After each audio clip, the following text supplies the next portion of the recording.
Hi guys, we're Meeples Abroad, and today we're going to be talking about Silk by Devere.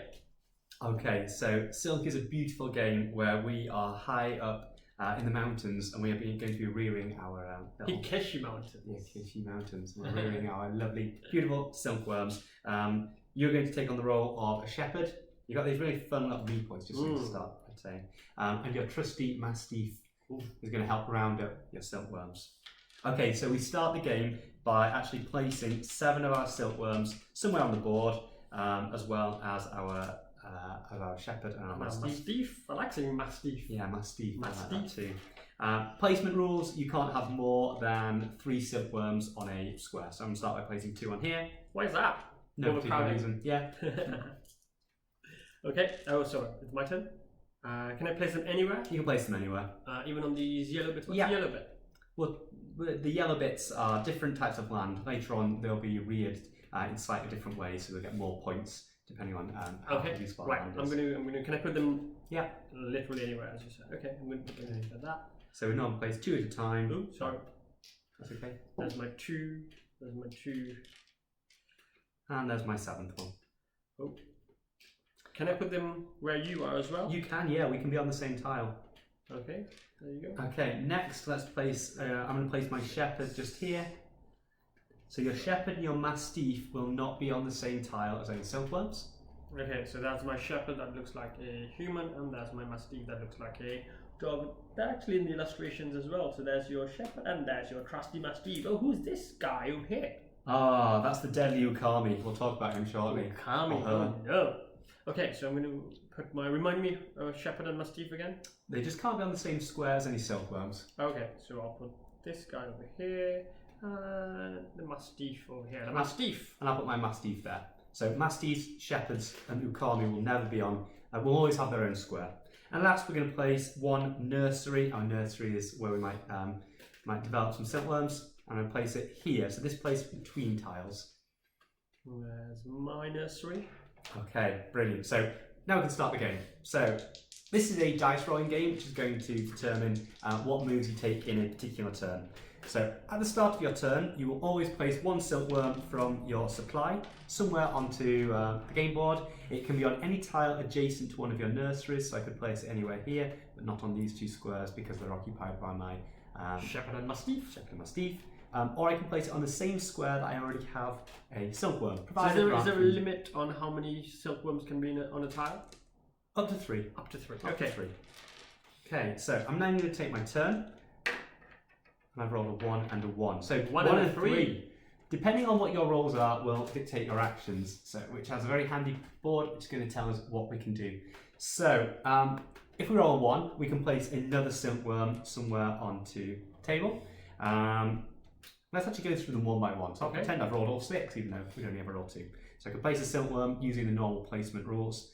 If I roll a 2, I get to move my shepherd or my mastiff. Yeah.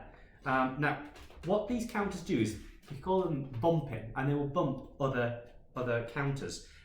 So you're bumping, yeah. So it's going to cause some of your people to bump from one square to another. Oh, I see. So there are some bumping rules. A shepherd will bump away a mastiff. A shepherd will also bump away silkworms. So for example, if I move my shepherd to this square, remember shepherd has to be on its own square, so I could then bump the silkworm to another square. And to any adjacent square, which means moving vertically or horizontally. I couldn't bump over here because there's already 3. I could bump to this one or that one. What I could actually do is move my mastiff and have the same effect, which would cause these 2 to be bumped. Or I can bump my shepherd into my mastiff, which can then bump my mastiff into a double bump. A double bump, yes, that's what I'm going to do. I'm actually going to bump my shepherd into my mastiff, which I'm going to use to bump some of Passan's silkworms. Oh no! What's happening? To here. Ah, okay. So they've just been bumped. Cool. That'll be number 2.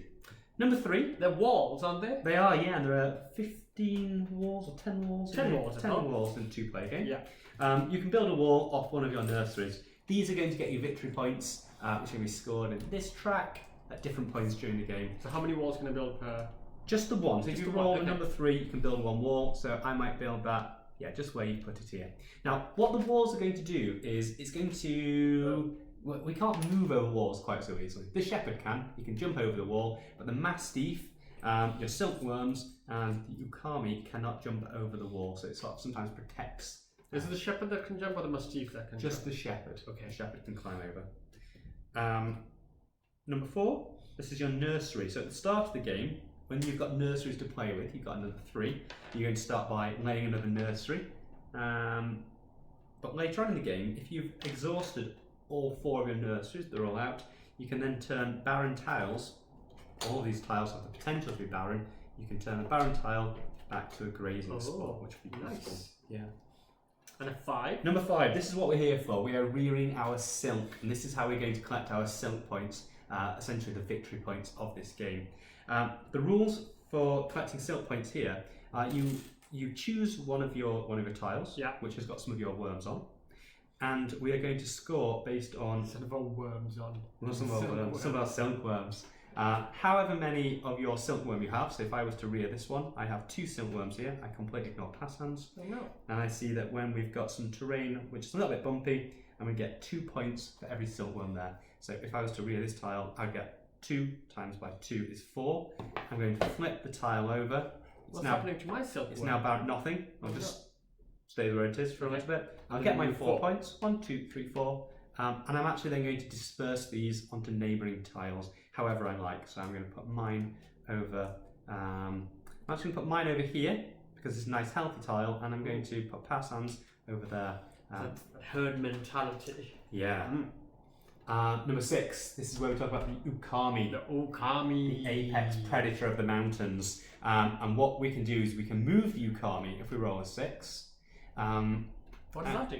Well, the Ookami is going to come along and trap our silkworms, and at the end of the game, it's going to gobble them all up for anything he's got trapped in the den. I say he, I think it's a she actually, is Ookami. It's a they, it could be a they. I think it's a she. It's a she. Now, the Ookami can move one place at a time.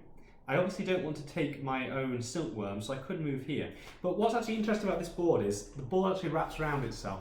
So from this spot, I can actually move one place this way, which is actually over here. Oh. Which is what I'm going to do. And it's like a teleportation. It is a bit, yeah, reaching the end of the universe. And we can do that with our mastiffs as well. So if we move the mastiff, we can move one space this way, which actually takes us here. What about the shepherd? Shepherd as well. Oh, okay. But the silkworm, that's a little bit interesting. That doesn't happen. Instead, the silkworm falls off. Falls to the end of the mountain. Yeah. Okay. So if we were to disperse a silkworm over here, for example, then we could move it completely off the board, and it would go back to your general supply. Oh, so it doesn't get killed. Doesn't get killed, no. But if the Ookami was to take it, he would trap. And the silkworm would put them in the Ookami den, and it'll gobble them all up at the end of the game, and you'll lose one silk point for every silkworm in that den. Cool. Okay, so why don't you have a roll, Passan, and see what happens? Come on, 2 6s. 3 and 6. It's halfway there. So with a 3 is my wall time. So I am yellow. You can put that over there. So it has to be near your nursery. And then I'm going to move the Ookami to gobble up Damien's silkworms. Gobble, gobble, gobble, gobble, gobble, gobble. Good move. And then there you go. So this will be placed over here into the Ookami's den. Okay, so they're trapped there, probably until the end of the game. Okay, so there are a few other ways of scoring points throughout the game rather than just rearing with the number 5. And these are some victory point tiles for the first person to achieve a particular goal. So we've got one here which is building your walls. So if you were to build... Or like Donald Trump. Absolutely, yeah. If you were to build a wall segment which is of 5, the first person to build a 5th wall segment, put them in 5 segments moving off their nursery, they get these 5 points. So we'll flip this over and move on 5. 1, 2, 3, 4, 5. What's that one? That is the within the walls. It's the wall enclosure. So this is an enclosure of 1, 2, 3. So the first player to completely build an enclosure which encloses 3 tiles, which is quite a lot. So fully enclosed, then they'll get 10 points. They'll move themselves on 10. We'll flip this one over. Why it's worth more points. Yeah, it's worth a lot. This here is being able to use all of your silkworms. So if you exhaust your silkworms from your general supply, there's none here, They're all somewhere within the game space. Remembering we might get knocked off, then you get a bonus 10. Cool. And the last one, +5, is the first person to build their 4th nursery. No. So quite a lot of ways of scoring in this game. And in a 2-player game, we're going to play to the first one to get 30 points. We say 30 points, you might then get us a few more points after that when we add up any extras, depending on how many silkworms you've got, and maybe some points for your wall. So that's the game. What do we think of it? What we really like about this game is the fact that there's loads of different types of meeples. So you got your little sheep, silkworms, they look a bit like sheep. Your nurseries, your shepherds, your mastiff, your Ookami. It's very tactile as well, and it's beautifully illustrated, and it's a light strategy game which lasts around 30 to 40, 45 minutes, and you can play with 2 players, 3 players, 4 players, well up to 4 players. Yeah, as well. as Patton says, it's a really nice, relaxing game, beautiful little pieces. You just feel like you're on top of the mountains with the wind blowing through your hair, and you're catering to your silkworm until the Ookami, I just love saying Ookami, comes and sabotages everything. So it's a lovely little game. We'd recommend it really highly. Yeah. Hope you enjoy it. Take care. Bye.